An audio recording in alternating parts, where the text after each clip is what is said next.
दिल्ली श्रद्धा Walker हत्या मामला रे अभियुक्त अफ्ताब पूनावालार नार्को टेस्ट करिबो पुलिस। सेतिबाई दिल्ली पुलिस 40 प्रश्न प्रस्तुत करिछि।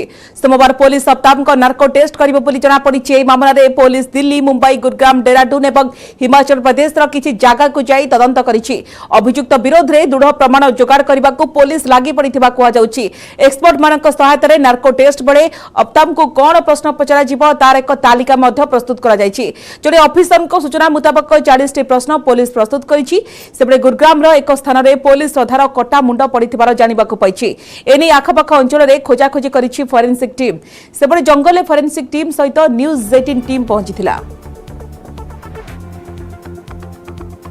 कहते हैं अपराधी कितना भी शातिर क्यों ना हो, कोई ना कोई ऐसे सुराग वो जरूर छोड़ देता है जिसकी मदद से कानून उसकी सजा तय करती है। और आफ्ताब ने भी कुछ ऐसा ही किया।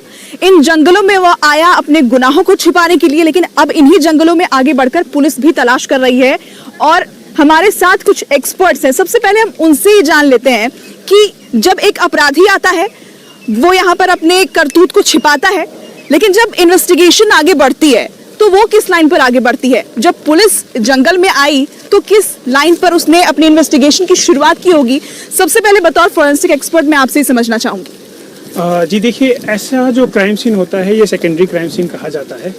और जब पहला बताया जाता है कि इस पर्टिकुलर प्लेस पे उसने पीसेस फेंके, उसके बाद से दूसरे पीसेस को कलेक्ट करना, चेन टू चेन जोड़ना, एक एक चीज़ को कलेक्ट करना, उनको प्रॉपरली पैक करना हमारा काम होता है बीइंग अ फोरेंसिक एक्सपर्ट।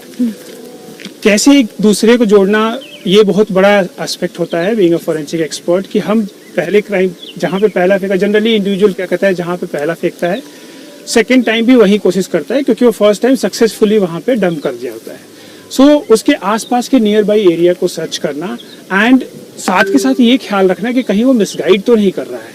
तो इन सारी चीज़ों, इन पहलुओं को ध्यान में रखते हुए फोरेंसिक इन्वेस्टिगेशन आगे बढ़ती है। सर, श्रद्धा हत्याकांड मामले में आफ्ताब के कबूलनामे के अलावा आपको लगता है कि इस पूरे मामले को कोर्ट में मजबूती से रखने के लिए कौन कौन से फोरेंसिक एविडेंस सबूतों की जरूरत है? उस क्राइम सीन से जहां पर उसने मर्डर किया है, पीसेज किए हैं, वहां से ब्लड सैंपल का कलेक्ट होना, मिलना बहुत जरूरी है जी। उसके अलावा डिजिटल एविडेंस कि उसने कितना यूज किया उसकी डिवाइस को, जैसा बताया जा रहा है कि उसके बावजूद भी उसने जो है वो डिवाइसेज यूज की हुई हैं।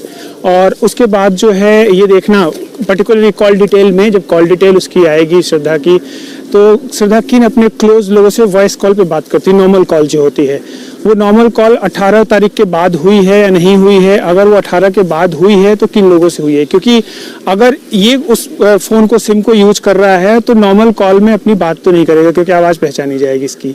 सो इस तरह के जितने भी डिजिटल एविडेंस होंगे, जो कॉल डिटेल्स होगी, ये सारे पुलिस इकट्ठा कर रही है। और इसमें जो है बहुत हद तक हमें कुछ कंक्रीट प्रूफ मिलेगा ताकि हम कोर्ट में उन चीज़ को प्रूफ कर सकें।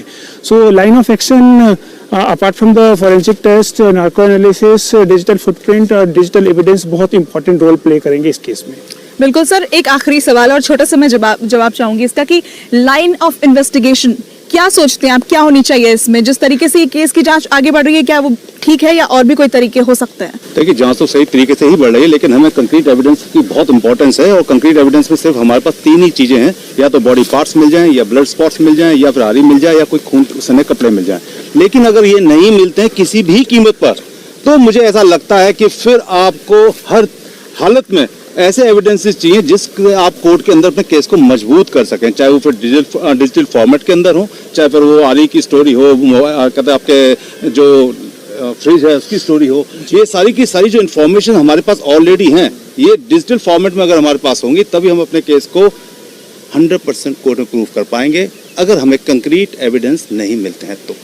During the investigation apart from जो वो कह रहा है उसके अलावा जो हमें एविडेंस है उनकी प्रॉपर चेन ऑफ कस्टडी जोड़ करके हम इस केस को कोर्ट में बहुत अच्छे तरीके से प्रूव कर सकते हैं कि ये क्राइम उसी ने कमिट किया है। क्योंकि ना सर्कमस्टेंस जो इसके अंदर दिख रहे हैं, चेन बहुत अच्छी बन रही है, चेन ऑफ सर्कमस्टेंस एविडेंसेस इतनी बहुत जरूरी हो जाता है इन सबूतों को कोर्ट में पेश करना, क्योंकि कोर्ट जो है वो अपना फैसला सुनाएगी सबूतों के आधार पर।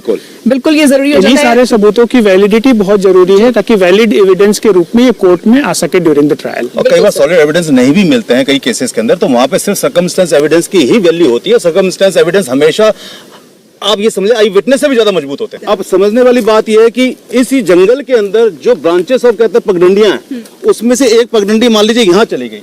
ये इतना गहरा खड्डा है कि इस खड्डे में जानवरों की मांद होती है, जो कहते हैं जो यहाँ के जानवर होते हैं छोटे बड़े, उनकी मांद होती है।